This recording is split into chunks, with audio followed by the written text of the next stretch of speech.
Eu quero saudar os irmãos com a paz do Senhor. Amém. Melhorou. Irmãos, só quem está vivo dá glória para Jesus. Graças a Deus. Meus amados, este não é outro lugar senão a casa de Deus. Aleluia! E na casa de Deus nós temos liberdade de poder adorar e exaltar o nome do Senhor. Só Ele é digno de toda honra, de toda glória e de todo louvor. A Ele toda exaltação. A Bíblia diz, irmãos, que Deus ele não divide a sua glória com ninguém. Então nós temos que entender que toda honra e toda glória seja dada para o Senhor. Amém? E nós podemos cada dia mais e mais nos diminuir e que Deus possa aumentar cada dia mais e mais a sua graça sobre as nossas vidas. Amém? Meus amados, abra sua Bíblia comigo, Atos dos Apóstolos, capítulo de número 9. Aleluia. Atos dos Apóstolos, capítulo de número 9. Nós estaremos fazendo menção do versículo de número 15. Glória a Deus. Louvado e exaltado é o nome santo do Senhor.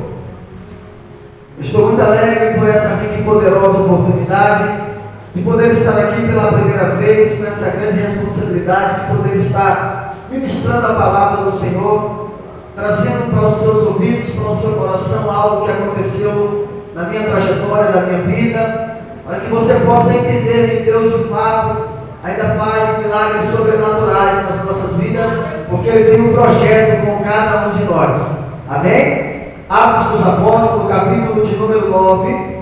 Nós estaremos fazendo menção do versículo de número 15. Quem achou, diga amém. Amém. Quem não achou, diga estou indo. Todos encontraram? Amém. Glória a Deus. Diz assim a santa e poderosa palavra do Senhor. Antes de eu ler, eu gostaria só que o sonoplasta aplicasse um pouquinho mais de anestesia. Aumenta só mais um pouquinho a anestesia. Aleluia. Atos dos Apóstolos, capítulo de número 9, versículo 15. Diz assim a palavra do Senhor.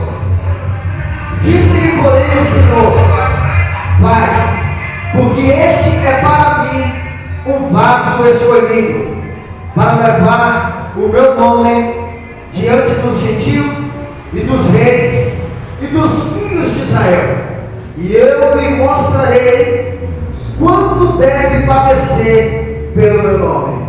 Amém? E eu lhe mostrarei quanto deve padecer pelo meu nome. Meus amados, vamos estar fazendo mais uma oração, não validando a oração do meu amado Júlio, que acabou de orar, não validando a sua oração, mas eu gostaria de convidar a noiva de Cristo, aqueles que puderem, se colocar sobre os seus pés. Vamos estar fazendo mais uma oração, em nome de Jesus. A irmã pode ficar sentada, não tem problema, tá bom? Pode continuar sentada se quiser. Vamos orar? Amém, meus irmãos? Os irmãos estão alegres e felizes com Jesus, irmão? Glória a Deus! Jesus está presente na casa? Aleluia! Quem já sentiu a presença de Deus, levanta a mão mais uma vez e glorifica o nome dele. Glória a Deus! Aleluia! Vamos orar? Soberano Deus, amado e eterno Pai. Senhor, em nome de Jesus, ó Pai, como igreja, mais uma vez, nós nos colocamos diante da sua presença e oração. Desejar, ó Deus, a sua palavra foi lida em Atos dos Apóstolos, capítulo de número 9, versículo de número 15. Eu quero, ó Deus, entregar a Ti esta mensagem nessa noite, como o Senhor sabe, Pai, que eu tenho entregado aos outros dias, propósitos e propósitos para que eu pudesse estar aqui nessa noite, com essa grande e poderosa oportunidade. Ó Deus, eu entrego a mensagem em Tuas mãos, fala conosco nessa noite, ó Pai, não aquilo que nós queremos ouvir, mas fala conosco nessa noite tudo aquilo que devemos e precisamos ouvir. Ó Pai, eu te peço nessa noite, não a mensagem de autoajuda, mas uma mensagem que vem do alto para poder nos ajudar na nossa caminhada nessa noite. Ó Deus, eu te peço, ó Pai, a Tua graça e que o Teu Espírito Santo, ó Pai, possa ter liberdade nessa noite em nosso meio e que o Teu Espírito, ó Pai, possa encontrar corações abertos para poder receber a Sua palavra nessa noite. Pai, fala conosco, fique conosco, em nome de Jesus. Amém. Glória a Deus. Aleluia. Glória a Deus. Meus amados irmãos, quando eu abro a minha Bíblia em Atos dos Apóstolos, no capítulo de número 9, eu quero trazer para a nossa meditação, para a nossa reflexão, uma palavra linda, poderosa e revelada vinda do coração de Deus para os nossos corações essa noite. Talvez a sua expectativa nessa noite pode estar se pensando, mas o que ele vai falar? O que ele vai falar acerca da sua vida? Qual é o testemunho que ele vai dar? O que ele vai trazer para nós essa noite sobre os acontecimentos da vida dele?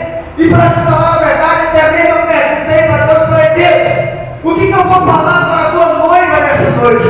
Porque são muitas coisas que vêm acontecendo ao decorrer da nossa caminhada, da nossa fé cristã. Só que nós não podemos deixar de maneira nenhuma de anunciar a palavra de Deus.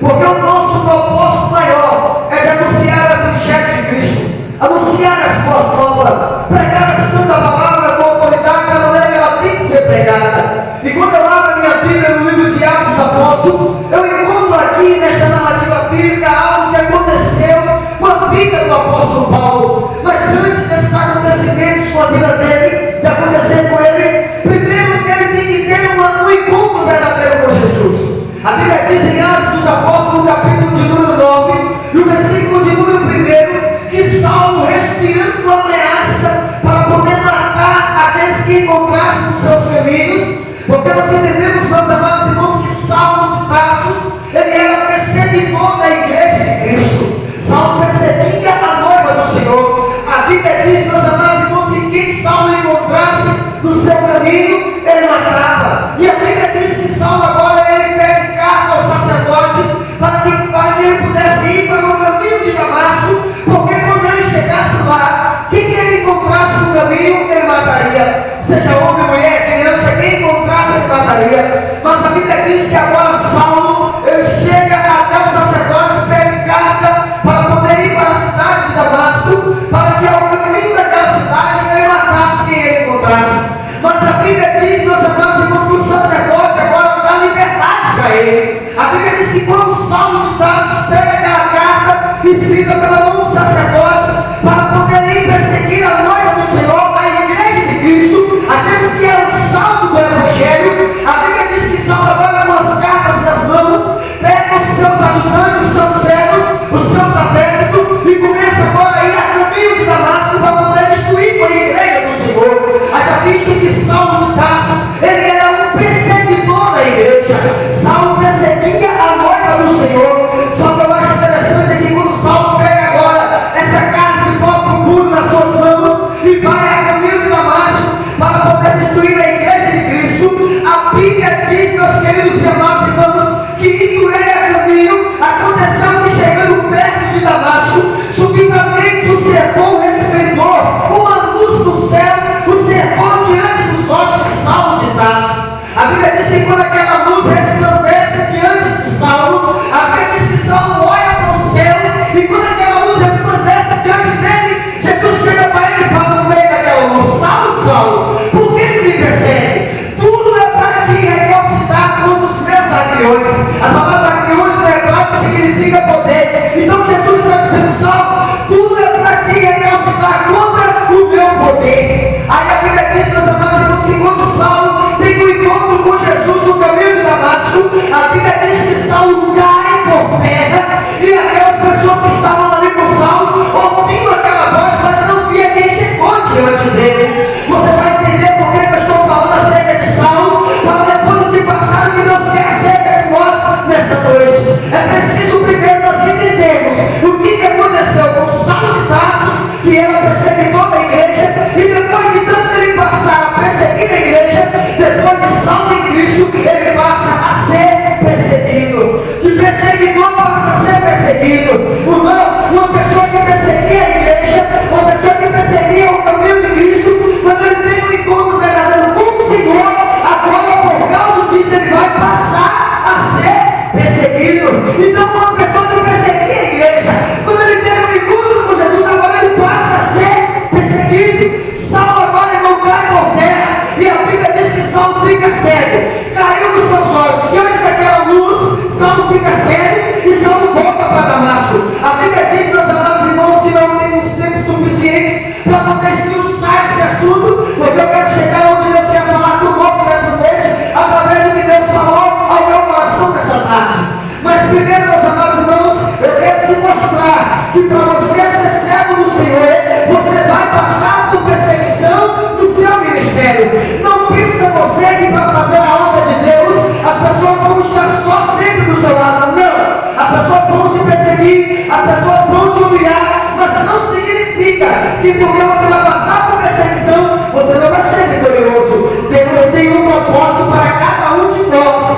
Então é preciso, primeiro, ter esse encontro verdadeiro com Jesus, para que depois Ele possa transformar a sua vida e mudar o seu caráter. A Bíblia diz, meus amados irmãos, que Saulo tem agora um encontro com Jesus. Saulo cai e cai por terra, e aí Jesus fala: olha, você ainda vai para Damasco, eu não vou mudar a sua rota, eu não vou mudar o seu destino, eu só vou mudar a sua visão. Jesus não muda a nossa rota, Ele muda a nossa visão de acordo com a nossa rota. A Bíblia diz que Saulo vai para Damasco.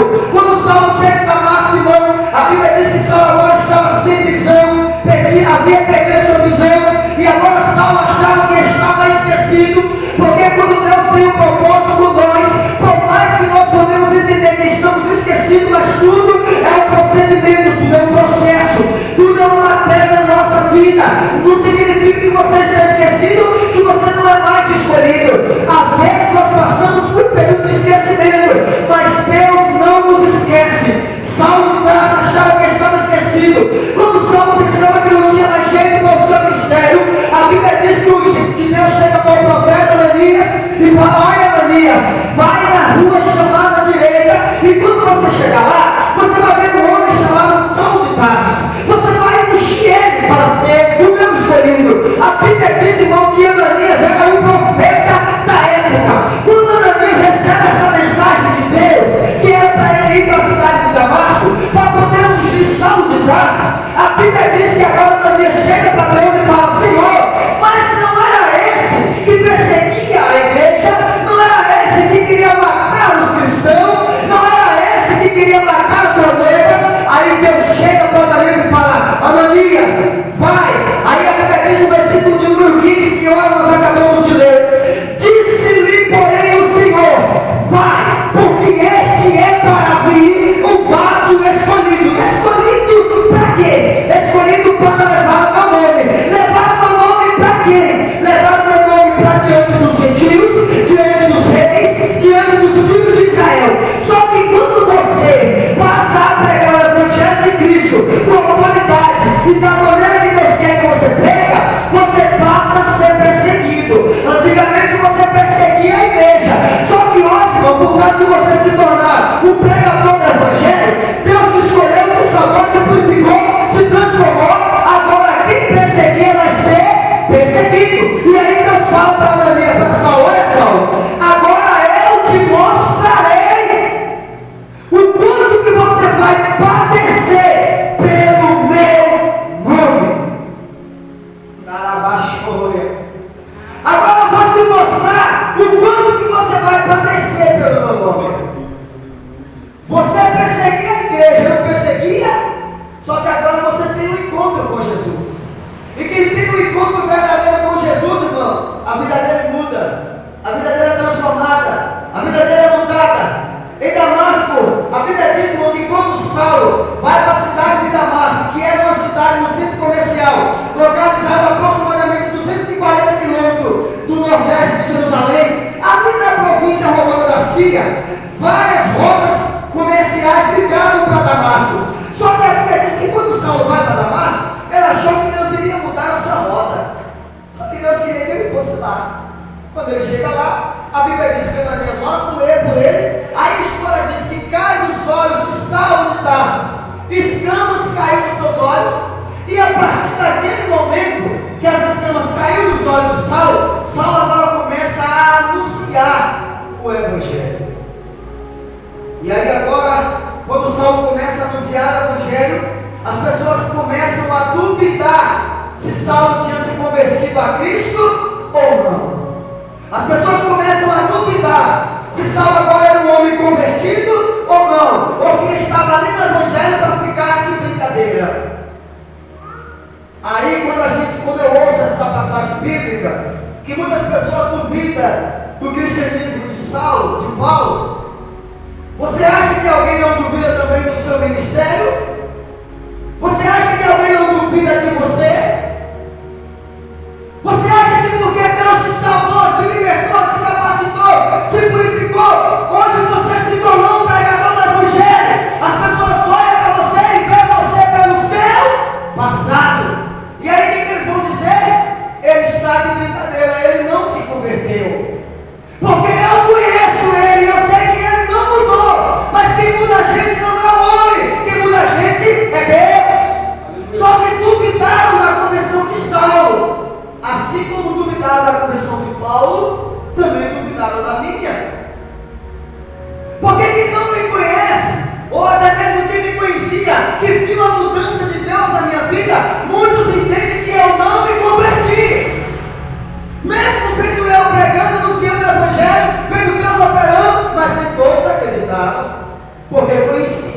vida outrora, no passado. Quando eu começo a falar isso, eu começo a me imaginar na cidade da Bahia aos 12 anos de idade. Morando ali numa casa apertada, com muitas pessoas componentes. A minha mãe, hoje ela tem 68 anos, se não me falha a memória, mas era uma mulher que tinha 11 filhos. E hoje todos os 11 ainda estão vivos. Só que aos 12 anos eu morava ali com a minha mãe. O meu pai largou a minha mãe, eu estava aos 12 anos de idade. Quando meu pai largou a minha mãe, ela começou a se encontrar em dificuldade para poder manter os seus filhos, para poder sustentar os seus filhos. E a gente vai crescendo sem conhecimento da palavra, e aí a gente começa a achar que o caminho melhor é o caminho da perdição. Aos 12 anos eu achei que não tinha mais jeito para mim, e eu comecei a me infiltrar no mundo da capoeira. Eu joguei capoeira de 12 anos a 21. Eu lembro que quando eu estava sentado atrás do quintal da minha casa, debaixo de um pé de coqueiro, eu cheguei para Deus na cidade da Bahia e falei: Deus, eu quero te conhecer. Porque as pessoas me falam do Senhor, mas eu não te conheço. Neste dia que eu fiz esse propósito com Deus, eu estava com 17 anos de idade. E a minha mãe ali conduzindo aquela família, todo mundo na maior dificuldade, trabalhando ali nas ruas daquela cidade de Ibirataia, para poder sustentar 11 filhos, porque agora meu pai já havia nos abandonado, e a minha mãe teve que fazer tudo para criar nós sozinha, no cabo da vassoura, trabalhando de gari ali naquela cidade de Ibirataia, na Bahia. Mas não deixou nós dormir um dia com fome. Só que eu lembro, irmão, que quando a minha mãe tinha o meu padrasto, chamado Tiago Santos, esse padrasto meu, ele colocava a comida dentro de casa, e ao mesmo tempo ele alegava quando a gente comia. E aqui o coração da minha mãe cortava, o coração da minha mãe doía, porque mãe nenhuma quer ver o seu filho comendo e sendo alegada a comida que ele está comendo. O meu padrasto começou a alegar a comida. Minha mãe viu que não ia dar mais certo com ele, largou ele. E quando largou, as coisas ficou mais difíceis. A situação ficou mais complicada dentro da minha casa. A minha mãe agora estava só novamente, para poder sustentar 8 filhos, porque os demais já estavam aqui em BH. Mas eu estava ali com a minha mãe. Só que quando eu morava ali com a minha mãe, tinha uma pessoa chamada naquela cidade, chamado Garantido. E esse homem, ele mexia com o espiritismo, ele era na linha branca do espiritismo. A minha mãe começou a fazer trabalho com este homem, começou a aprender de fazer trabalho da obra das trevas aos pés deste homem. Só que ao mesmo tempo eu estava sempre do lado dela, junto com ela, então eu comecei a trabalhar junto com ela também. E depois que você começa a se envolver com o mundo das trevas, a sua vida não é mais a mesma. Minha mãe agora estava morando sozinha. Eu lembro que eu estava com 18 anos de idade. E eu cheguei para ela e falei assim: eu vou ter que viajar. Ela falou: você não pode viajar agora porque ainda não é o tempo. Eu lembro uma certa vez, meus amados irmãos, que a minha mãe, a gente comprava farinha na feira. E todas as vezes eu ia naquela feira para buscar farinha para poder manter os meus irmãos dentro de casa. Uma certa vez minha mãe estava devendo demais àquela mulher, a dona daquela mulher que pedia farinha. Minha mãe estava devendo demais, a mulher deixou de vender para ela e a gente começou a passar fome dentro de casa. Só que a minha mãe mexia com macumba, era uma mulher envolvida na macumba ali na cidade de Ibirataia. Todo mundo conhecia ela naquela cidade, porque era uma cidade pequena. E quando você mora na cidade pequena, todo mundo te conhece. Aquela minha mãe chegou para mim e falou assim: essa mulher nunca mais vai me deu um litro de farinha. Ela pegou o nome daquela mulher e pegou um sapo. Quando ela pegou aquele sapo, ela escreveu o nome da mulher completo dentro da boca do sapo e costurou. Quando ela costurou o nome daquela mulher dentro da boca do sapo, ficou 2 semanas aquela mulher na feira, tentando vender os seus produtos e não conseguia. Aquela mulher, irmão, começou agora, o seu nome estava ali dentro da boca do sapo, a minha mãe fazendo trabalho para destruir aquela mulher na feira.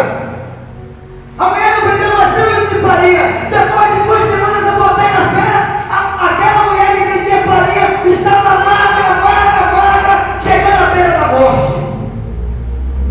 Eu comecei a procurar o sapo no quintal de casa, porque até nesse período eu já vi o sapo, sem eu saber. Comecei a procurar esse sapo no quintal de casa, eu achei o sapo dentro de uma loca. E o sapo estava magro. Na medida que o sapo emagreceu, a mulher também emagreceu. Minha mãe tinha dado 2 semanas para aquela mulher na feira que ela não iria sobreviver.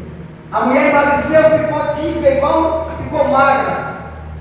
Eu fui, procurei o sapo, tirei o nome da boca da mulher que estava dentro do sapo, porque o trabalho que ela fez, quando o sapo morrisse, aquela mulher morria também. Quando eu procurei o sapo no quintal de casa, tinha uma loca, o sapo estava lá dentro. Eu peguei aquele sapo, tirei, descosturei, tirei o nome da mulher lá de dentro. E falei, minha mãe, a senhora não pode fazer isso. A senhora está destruindo uma vida. Essa vida precisa de mais vidas para poder manter a sua família. E a senhora quer tirar a vida dela. A mulher sobreviveu. Deus me usou naquela época. Só que a minha mãe, irmão, ela estava tão envolvida com as coisas, ela estava tão voltada ao espiritismo, porque ela era conhecida lá na cidade e todo mundo tinha medo dela. E nesse período eu perseguia os crentes, ninguém tinha coragem de pregar para mim o evangelho. Porque quem viesse pregar para mim eu não aceitava de maneira nenhuma. Eu xingava, eu batia, eu fazia qualquer coisa, eu perseguia os crentes daquela cidade. Uma certa vez ia passando um homem de branco, eu estava sentado debaixo de uma árvore na minha casa, e passou um homem de branco lá em cima com um chapéu branco. Eu estava sentado debaixo de uma árvore, eu lembro como hoje. Daquele dia para cá, a nossa vida nunca mais foi a mesma, porque se já estava pior, se tornou mais pior ainda, depois da chegada daquele homem de branco. A minha mãe estava vivendo de uma maneira que ela estava sozinha, ela não sabia mais o que fazer. E uma certa vez eu estava sentado embaixo da árvore, quando eu olhei lá para cima, passou um homem de branco, todo de branco com um chapéu branco. E ela viu aquele homem de branco passar, ela falou assim, quem é aquele homem?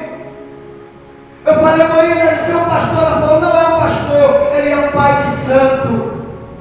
E eu vou chamar ele que ele vai resolver o meu problema.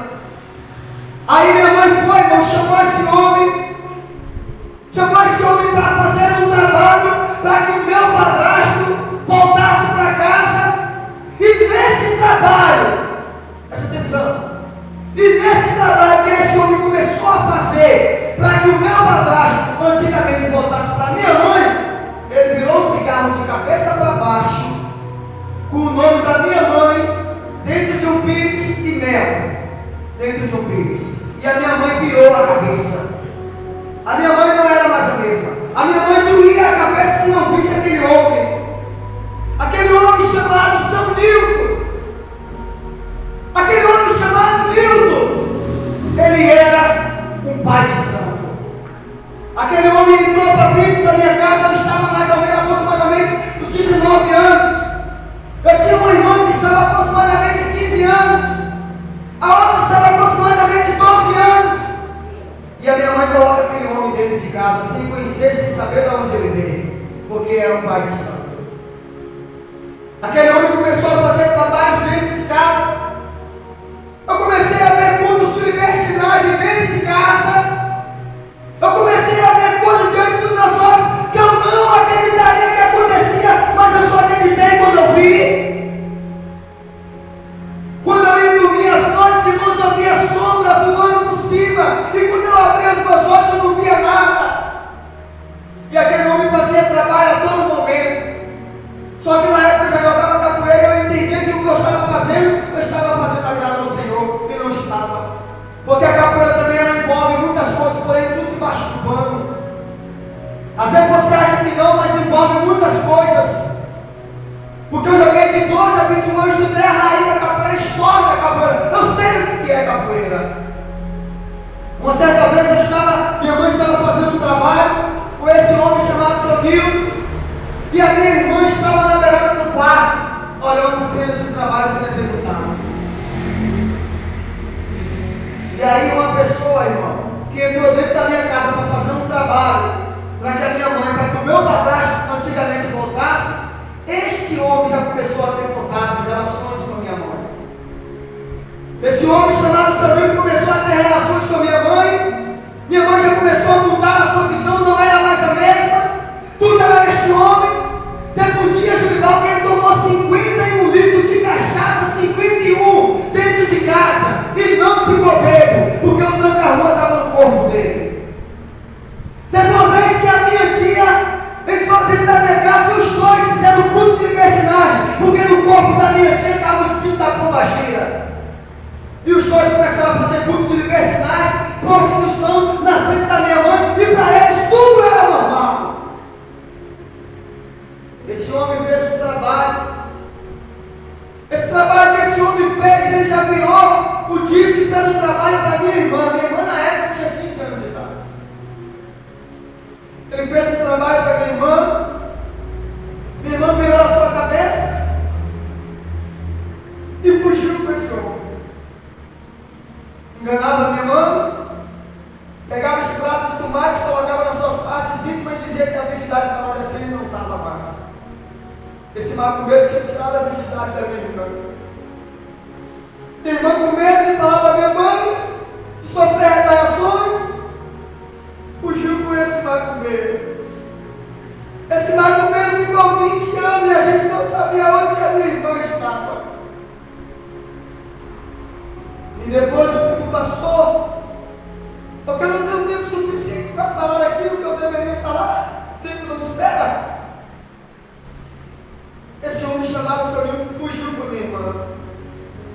Minha irmã sumiu, não dava notícia, ninguém sabia onde era que ela estava, ninguém sabia qual era o paradeiro da minha irmã, e minha mãe chorava copiosamente todos os dias,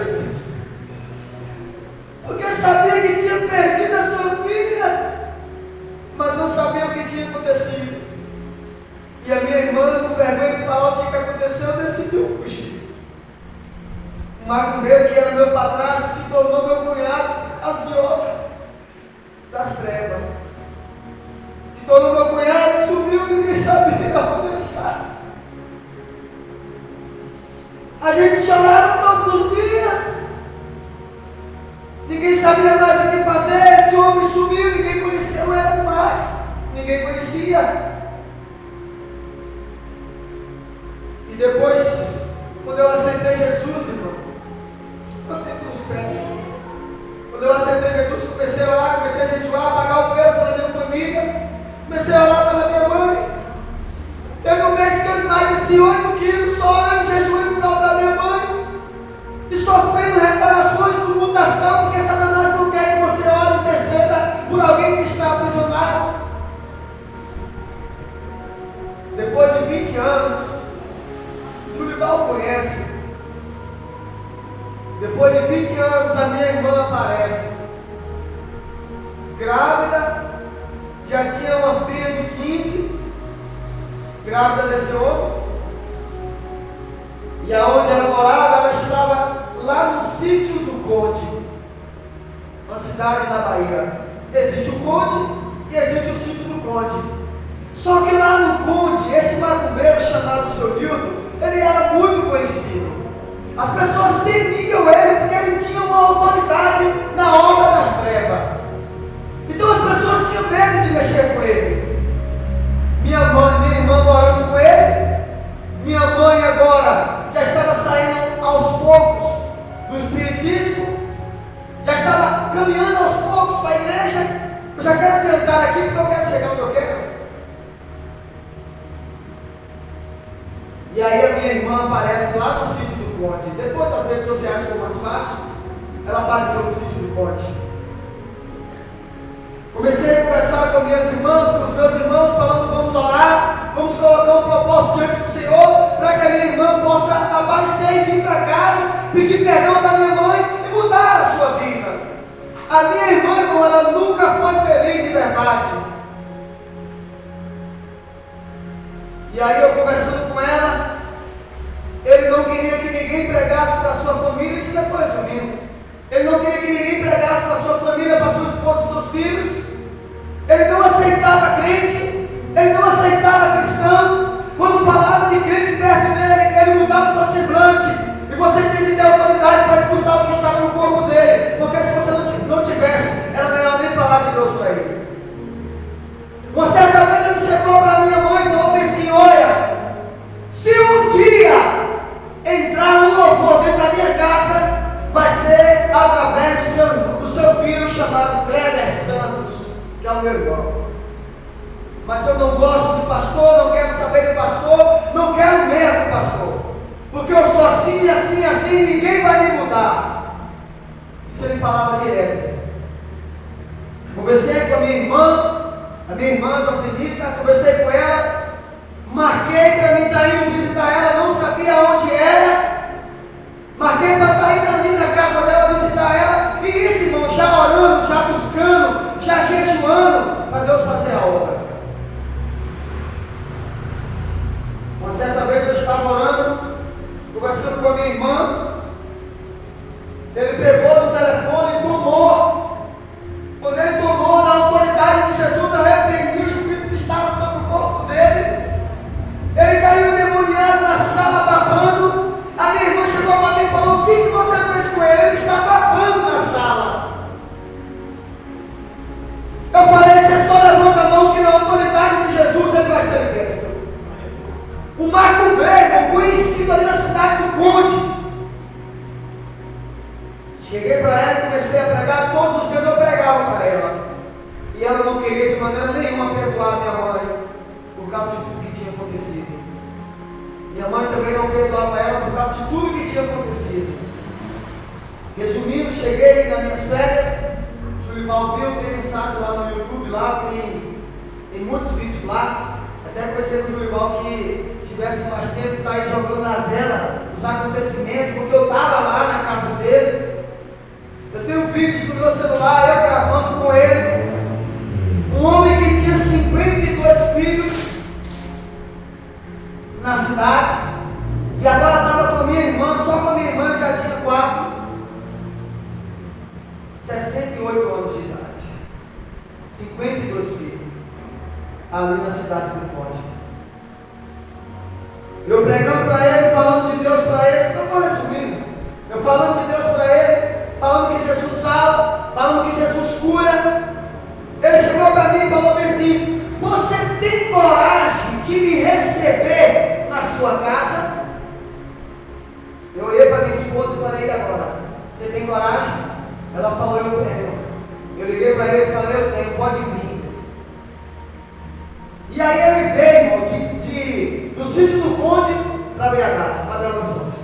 Hospedei ele na minha casa, ficou 15 dias dentro da minha casa, sendo tratado como um pai. 15 dias você recebeu um macumbeiro dentro da sua casa. Ou você jejua, ou então o negócio fica feio. Porque quando ele pegou na mão da minha esposa arrepiou de baixo em cima, ela olhou para mim, regalou um zoião. Eu falei: calma, porque a Bíblia diz que maior é o que está conosco do que o que está com ele. Ele ficou 15 dias dentro da minha casa. Ele ficou 15 dias dentro da minha casa. 15 dias. Recebi ele na minha casa, trouxe toda a sua família do casamento da minha irmã Ingrid. Ele trouxe toda a sua família, ficou 15 dias na minha casa. E aí sabe o que aconteceu? Todos os dias eu convidava ele para ir para a igreja. Imagina você na igreja sendo quase um pastor, hospedar um macumbeiro, chefe na macumba. Ele tinha vários cordões no seu pescoço, vários patuados, vários agogô e tudo mais. Só que ele me respeitou, não trouxe nenhum cordão, já era Deus trabalhando na vida dele. Aleluia. Aleluia. Ficou 15 dias na minha casa, conversou com a minha esposa, tomou café na minha mesa, e uma vez eu pregando para ele, falando que Jesus salvava, curava, batizava com o Espírito Santo, e que um dia Jesus ia levar ele para o céu. Ele chegou para mim e falou assim: olha, eu não quero ser crente. Eu falei: não tem problema, mas eu vou continuar orando. Nos dias dos pais, acho que se não me engano, o Jurival estava na igreja nesse dia. Nos dias dos pais, estava lá, seu Nilton participando do culto conosco, adorando a Deus do seu jeito, mas estava adorando. Eu lembro que nesse dia ele foi sorteado como um dos pais que tinha mais filho dentro da igreja. Ele ganhou um presente. E depois ele ia ganhar de novo o segundo presente para o seu pai mais velho que estava dentro da igreja. Tirei foto com ele, tenho foto com ele, tenho foto com a irmã dele, com a esposa dele, que é a minha irmã. E aí a minha irmã falou para ele: olha, eu quero aceitar Jesus. Só que quando eu quero aceitar Jesus, meu coração arde. Só que eu penso que seu amigo está do meu lado e ele não vai aceitar. Porque se eu aceito Jesus aqui agora e eu volto para o sítio do conde com ele sem converter e eu convertida, vai virar um conflito dentro de casa. E ela queria aceitar, mas não podia por causa dele. Uma vez no café da manhã, ele chegou para mim e falou assim: olha, se um dia eu morrer, você vai ser o pastor dentro do meu salão.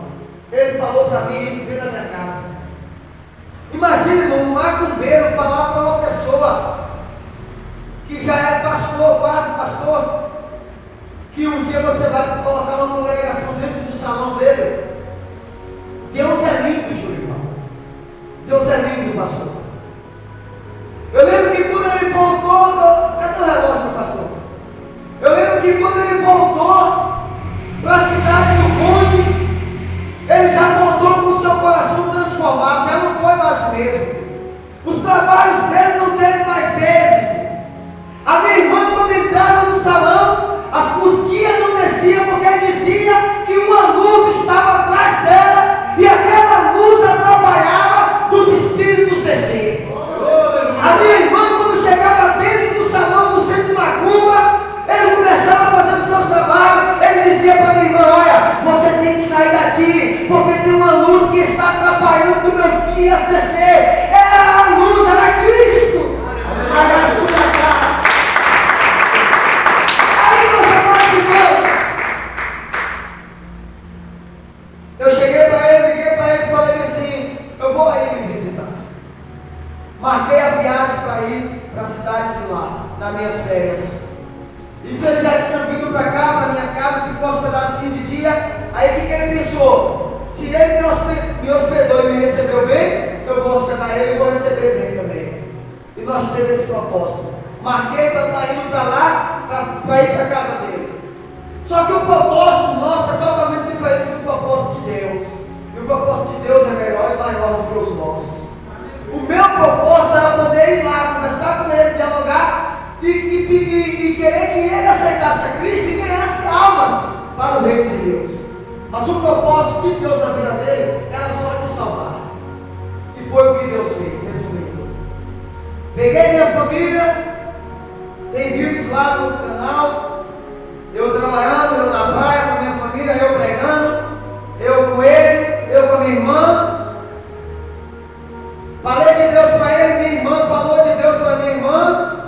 A minha irmã já estava totalmente voltada para Cristo. E a minha irmã sempre falava: eu vou ser crente. Eu vou ser crente. E aí eu lembro que uma certa vez ele chegou para mim e falou bem assim: olha, eu não gosto de pastor, mas você tem toda a liberdade para vir na minha casa quando você quiser. Agora nós vamos fazer um propósito. Nem eu mexo com meus guias e nem você fala a sua oração. Eu falei: tá bom. Só que aí eu falei: Deus, o Senhor já me conhece. E se a minha língua coçar, o Senhor já sabe. Então toca nele aí para ele iniciar o assunto. Porque se eu iniciar, eu estou errado, a casa dele. E a gente tem que ter vigilância. E aí ele chegou para mim e falou bem assim: não, fala de Deus aí para mim. Ele abriu a boca para pedir para eu falar de Deus para ele. E eu lembro como hoje, na cozinha da casa dele, comendo pocazói e tomando café, e falando de Deus para ele. E ele falava para mim assim: olha, eu não sei porque esse assunto meu corpo arrepia todo. O meu braço está todo arrepiado, meus cabelos estão tudo arrepiados.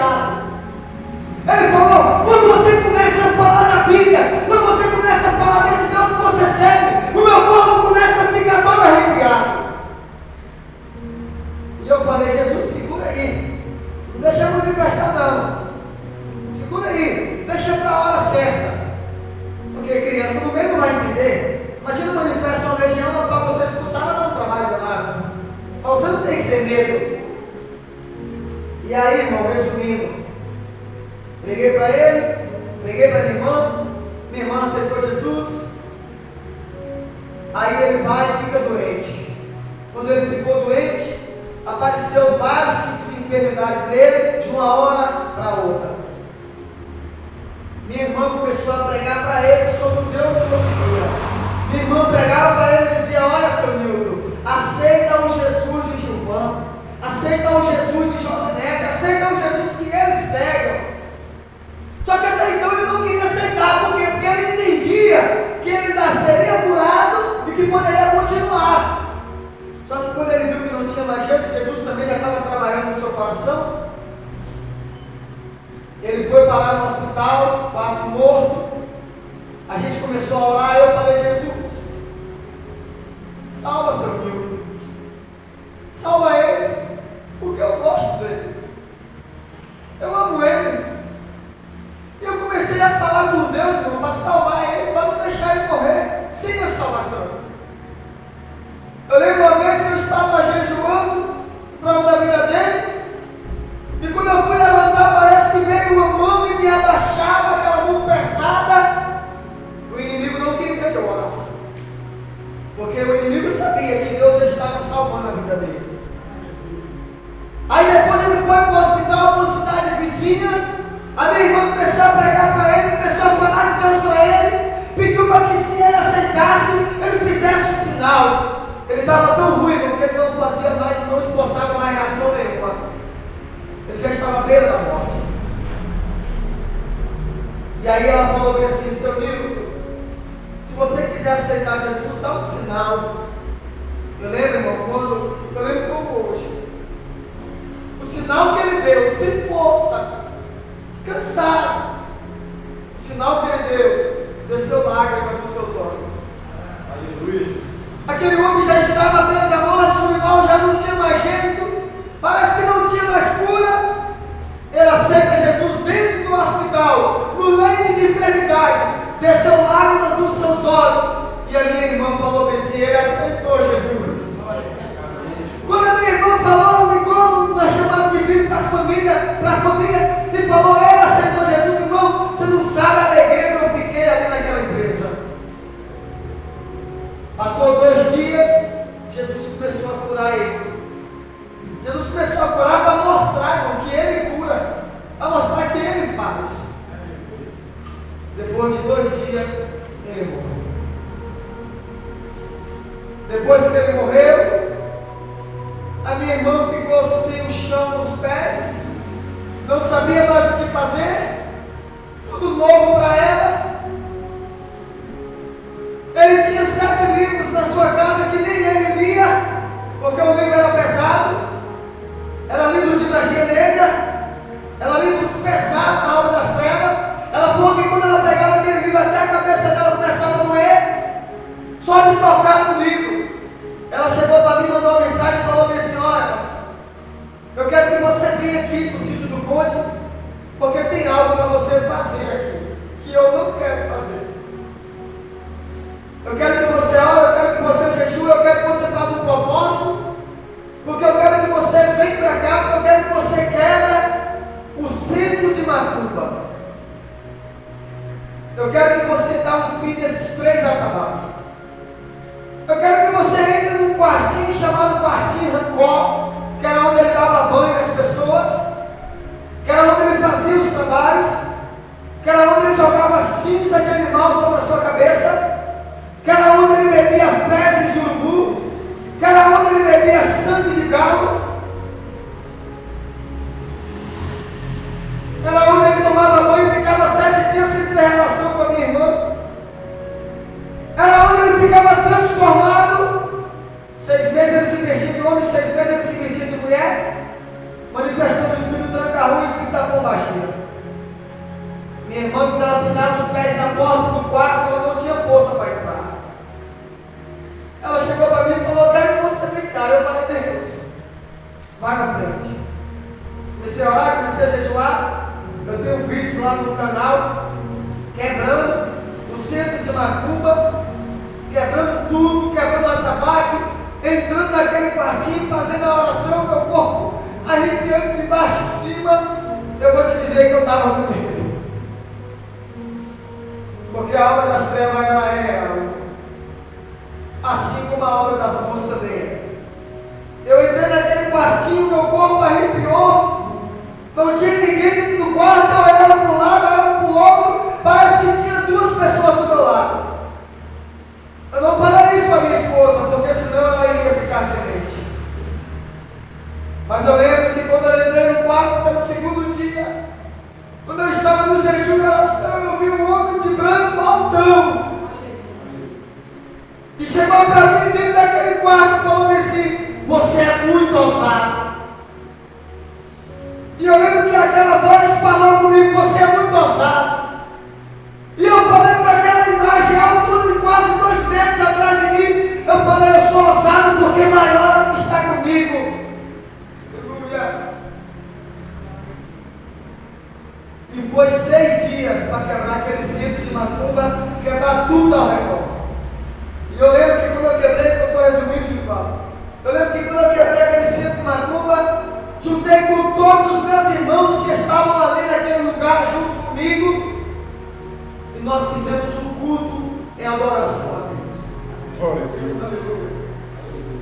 E quando eu lembro desse culto, que foi 1h42 de culto e adoração a Deus, aonde era o lugar de adoração a Satanás, nós fizemos aquele lugar se transformar e se tornou a adoração ao Senhor. Fizemos 1h42 de culto, e a minha irmã, que era sua esposa, dirigiu o trabalho. Falei: você vai dirigir, você vai dar oportunidade para todo mundo, e eu vou pregar. Você pensa que foi fácil? Você prega de manhã. Você prega de manhã. Você está no terreno do inimigo. Você acha que o inimigo está satisfeito, pastor? Você acha que o inimigo ficou satisfeito comigo e com a minha família essa semana? É claro que não. Eu lembro que quando eu preguei, eu lembro que eu preguei a mensagem: retorna-te, ó Israel. Naquele dia, a minha irmã, os meus 3 sobrinhos, aceitou Jesus naquele culto chorando. Aleluia, Jesus. E aonde era o centro de macumba, irmão, hoje é um lugar de oração. Aonde era o centro de macumba, hoje é um lugar de oração. A minha irmã, você pode entrar em contato com ela a qualquer hora que você quiser. Eu falei para o irmão: de qual contra fato, senão não argumento, eu queria estar falando, jogando na tela aqui, ficaria bem mais fácil.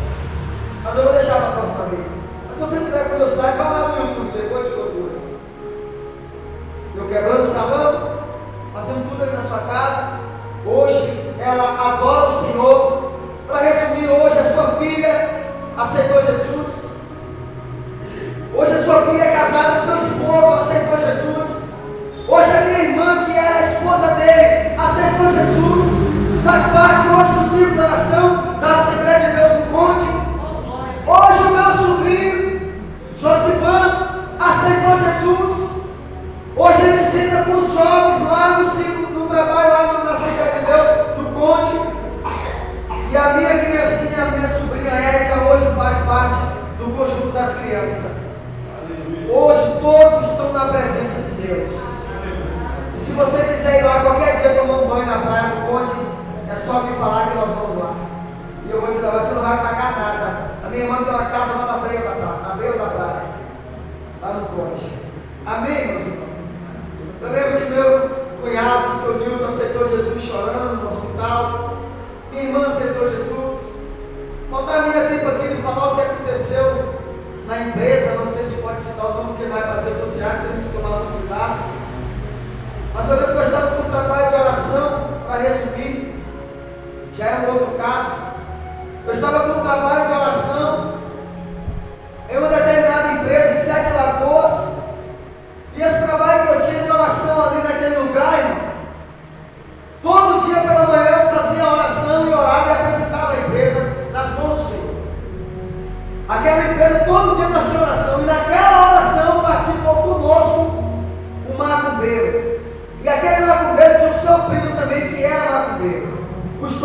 começou a participar da oração com nós. Só que como que eu já vim de lá, como que eu vou temer, se eu já sei? Então eu não tenho medo. Eu lembro uma certa vez que eu estava fazendo a oração, depois de terminar a oração, eu fui trabalhar no banheiro, resumindo, eu fui trabalhar no banheiro. Quando eu entrei no banheiro, comecei a adorar o Senhor. Aquele colega meu que eu morava na Bahia e hoje mora aqui em Belo Horizonte conosco, o Espírito pegou ele.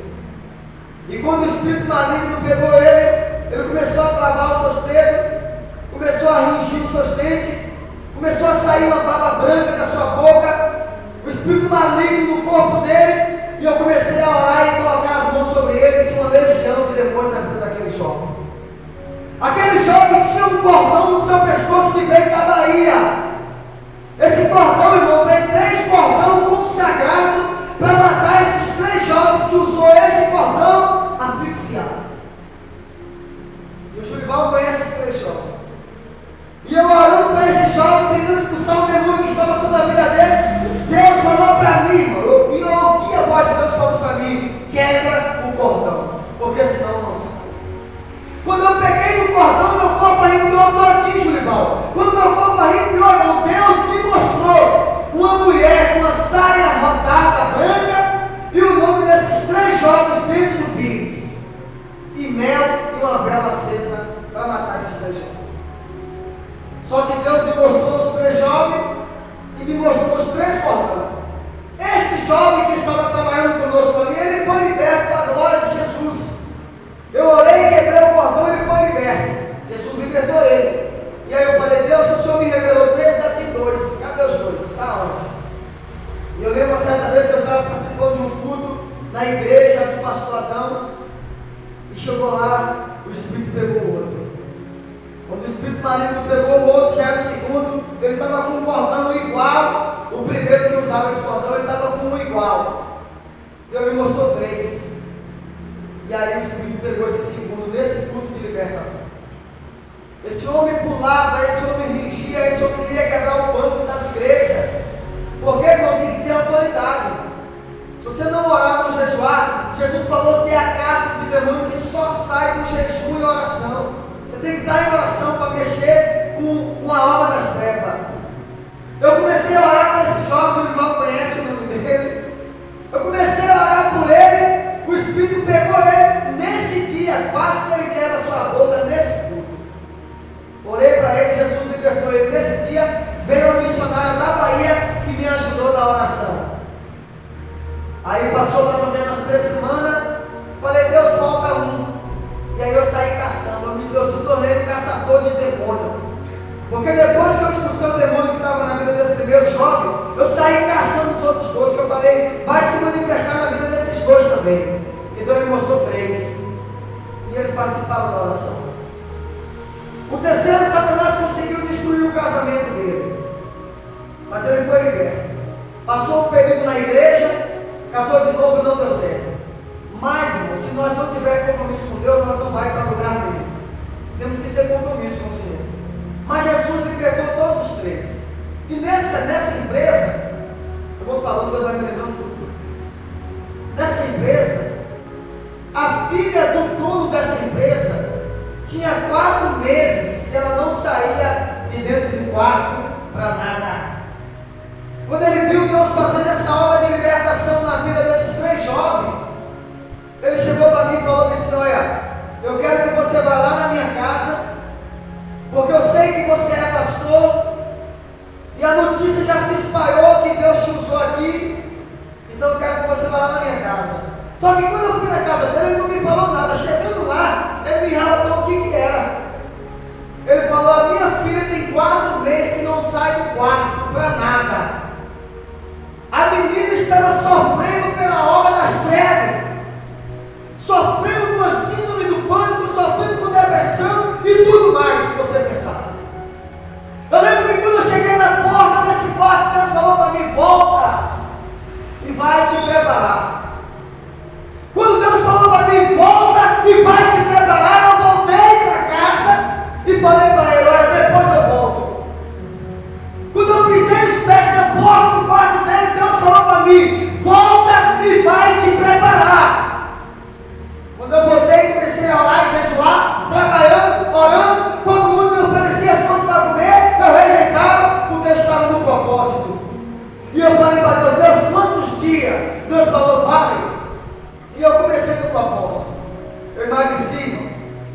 sabia o que era, o que Deus ia fazer dentro daquele quarto. Mas se a menina tinha 4 meses que não saiu dentro do quarto para nada, imagina como que estava a imagem dela. E eu lembro que eu orei, jejuei, eu entreguei o jejum depois que eu voltei dessa visita dessa jovem. Era filha do dono da igreja. Quando eu cheguei na casa dele, quando eu pisei os pés na porta da casa dele, irmão, eu vou falando que você vai desenhando a cena. Quando eu pisei os pés na porta da casa dele, a menina gritou lá dentro do quarto. O espírito maligno gritou dentro do corpo daquela menina, lá dentro do quarto. E aí eu cheguei e falei, Jesus, vai na frente porque o negócio aqui é sério. E aí ele falou para mim, por isso que eu te falei para você se preparar. Eu lembro, irmão, resumindo o que eu tive nos pés, eu lembro que quando eu cheguei na porta daquele quarto, quando eu olhei a imagem daquela menina, os olhos daquela menina tinha as veias vermelhas dentro dos olhos. O cabelo daquela menina estava para cima, imagina a imagem. A menina não tomava banho, a menina não se alimentava direito, a menina não saía do quarto para nada. E quando eu entrei dentro daquele quarto, uma imundícia, uma bagunça para todo lado, dentro daquele quarto. Eu lembro que quando eu cheguei dentro daquele quarto, Deus falou para mim assim, olha, vai debaixo do colchão, porque o que eu tenho para fazer aqui é rápido. Eu cheguei e falei para o dono daquela empresa, falei, eu posso tirar o colchão dela do lugar? Ele falou, pode, deixa Deus te usar. Quando eu tirei o colchão do lugar, eu tirei debaixo do colchão uma sacolinha, dentro daquela sacolinha tinha pólvora, o nome daquela jovem estava dentro da sacolinha e era para matar aquela jovem louca, doida. E de fato ela já estava ficando. Eu lembro que quando eu peguei naquela sacolinha, quando eu já estava em consagração, quando eu peguei na sacolinha, o Espírito manifestou no corpo dela. E aí, irmão, só Jesus para ter misericórdia faz isso. Eu sei que naquele dia a empresa parou.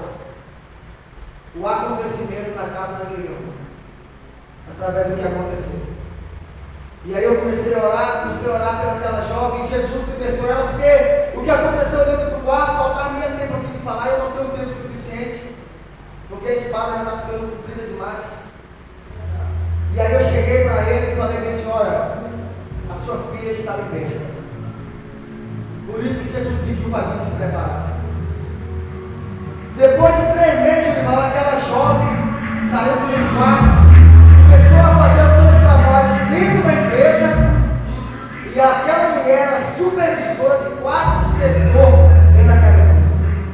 E os trabalhos estavam tudo parados, porque Satanás estava saindo na vida daquela jovem. Esses 3 jovens foram libertos, essa jovem foi liberta, tudo isso dentro dessa empresa.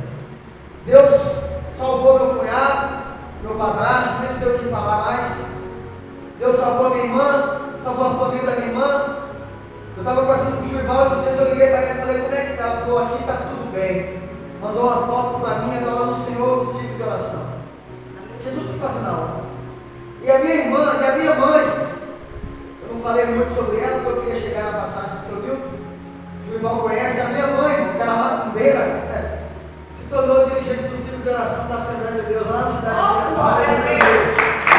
É isso que Deus faz. É isso que Deus faz. Hoje uma família que não tinha Jesus, hoje o meu irmão, Kleber Santos, tem um CD já gravado. Hoje, para a glória de Jesus, para a glória de Jesus, eu sou dirigente de missões, professor de escola dominical e tudo mais, irmão. Não adianta falar aqui. Mas é só para mostrar para vocês, irmãos, que Deus faz na nossa vida. A minha irmã mais velha hoje serve a Cristo com toda a sua família. Hoje, irmão, todos os meus irmãos e as minhas irmãs servem a Cristo em uma congregação. Todos. Jesus salvou toda a minha família. Hoje eu posso dizer que eu e a minha casa serviremos ao Senhor. Amém? Meus irmãos, eu quero ficar por aqui. Esse testemunho é muito grande, o Livaldo me conhece, o Livaldo sabe, o Livaldo já presenciou muitas coisas e ele sabe. Então, irmão, é assim que Deus faz. Jesus, ele salva, ele liberta, ele cura, porque ele me curou, ele me salvou e ele me libertou. Amém? E nós temos uma promessa que um dia ele vai voltar vai nos levar para as nações celestiais, amém? Meus amados, eu quero agradecer a Deus por essa poderosa oportunidade. Vai me desculpando o horário, tá? Eu tenho muita dificuldade para parar no horário certo, pastor. Tenho muita dificuldade. Mas graças a Deus, que Deus possa continuar nos abençoando. E na próxima vez eu quero voltar, quero trazer toda a minha família para nós juntos continuarmos adorando o nome